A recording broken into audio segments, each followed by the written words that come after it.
नमस्कार जी साथियों, आप सभी का आज की एक और नई क्लास में स्वागत है। तो साथियों, आज इस क्लास में हम देखेंगे कि जो अध्याय तीसरा है जनसंख्या संगठन, उसका जो प्रश्न उत्तर है साथियों, जो अभ्यास प्रश्न उत्तर है वो देखेंगे साथियों। महत्वपूर्ण पाठ को नोट्स, सॉरी प्रश्न उत्तर नहीं, नोट्स देखेंगे। अभी तो पार्ट नंबर दूसरा ही है, सॉरी मैंने पार्ट नंबर तीसरा देख लिया था और प्रश्न देख लिया, कोई दिक्कत नहीं बात। तो इसका बहुत थोड़ी बहुत नोट्स रह गए थे साथियों, तो वो आज हम इसी क्लास में कंप्लीट कर देंगे साथियों।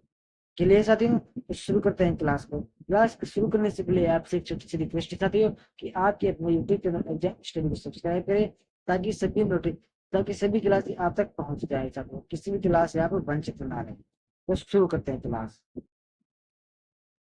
तो साथियों, आज का पहला हमारा टॉपिक रहने वाला है इसमें विस्तारित होती संख्या, यानी कि जो संख्या होती है विस्तारित फैलती हुई जनसंख्या के बारे में जानेंगे साथियों। एक्सपेंडिंग पॉपुलेशन, एक्सपेंड यानी विस्तारित होना, और फैलना, और पॉपुलेशन यानी जनसंख्या। तो साथियों, वह जनसंख्या जिसमें दी गई अवधि में उच्च जन्म दर एवं उच्च मृत्यु दर होती है विस्तारित होती है। जनसंख्या विस्तारित जनसंख्या या विकासशील जनसंख्या कहलाती है। यानी फैलती हुई जनसंख्या को क्या कहते हैं? विस्तारित जनसंख्या के नाम से जाना जाता है। अगला है स्थिर जनसंख्या, यानी कि कांस्टेंट पॉपुलेशन, यानी कि स्थिर वह जनसंख्या जिसमें दी गई अवधि में जन्म दर तथा मृत्यु दर लगभग समान होती है, स्थिर जनसंख्या कहलाती है। यानी कि जैसे ये हमारा पाकिस्तान का क्षेत्र है, इसको हमको किसी इसको छोड़ो, पाकिस्तान देश है, जैसे ये राजस्थान है साथ में। राजस्थान में ये जोधपुर है। जोधपुर से कहा जाए कि आपकी जो दर है स्थिर जनसंख्या वो लगभग 1000 रहनी चाहिए। तो लगभग कितनी हो जाती है यहाँ पर? लगभग 1050 हो जाएगी साथियों। लगभग समान है, 1050 हो जाएगी।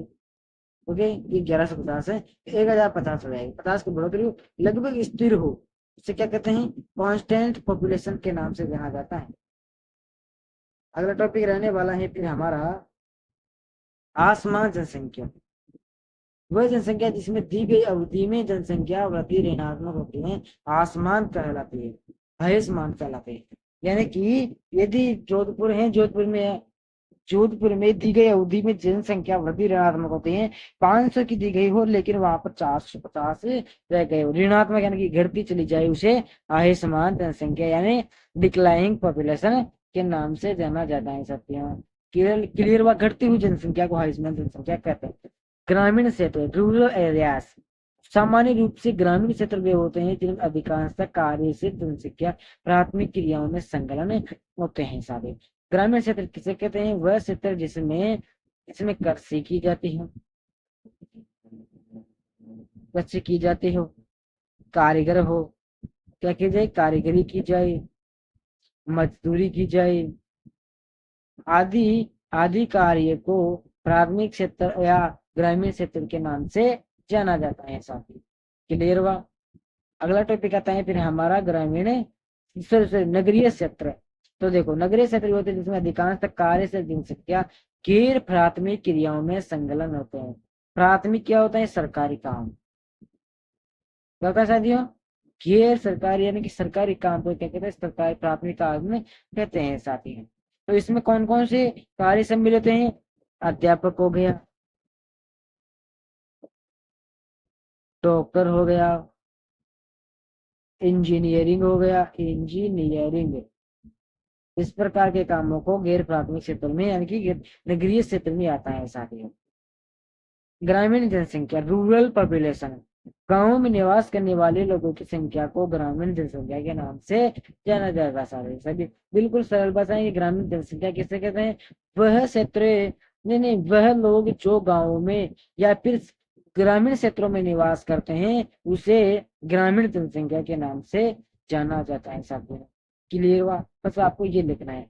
अगला है नगरीय जनसंख्या, अर्बन पॉपुलेशन।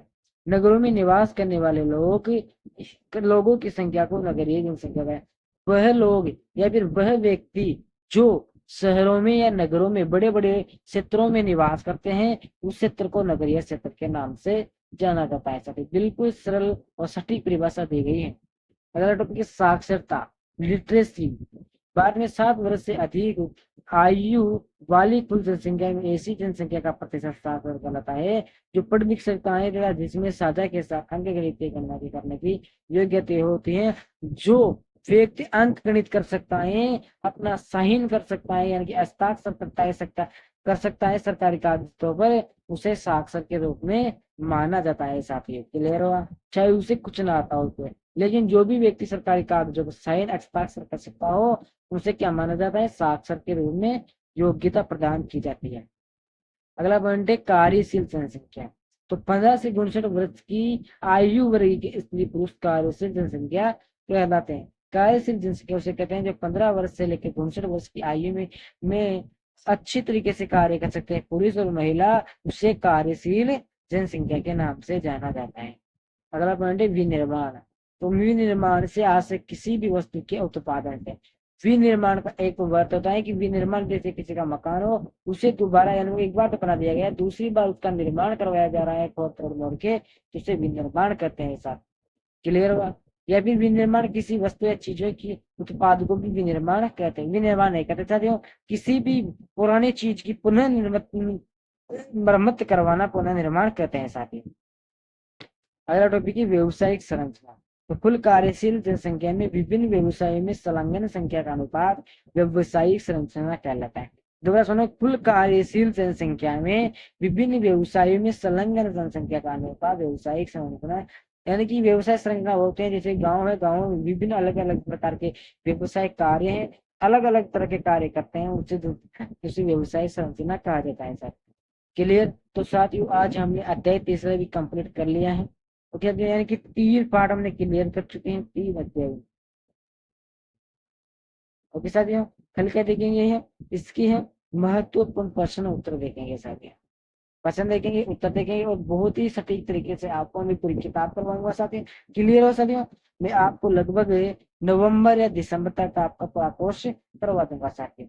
क्लियर हुआ? तो सभी दोस्तों को जय हिंद, जय भारत।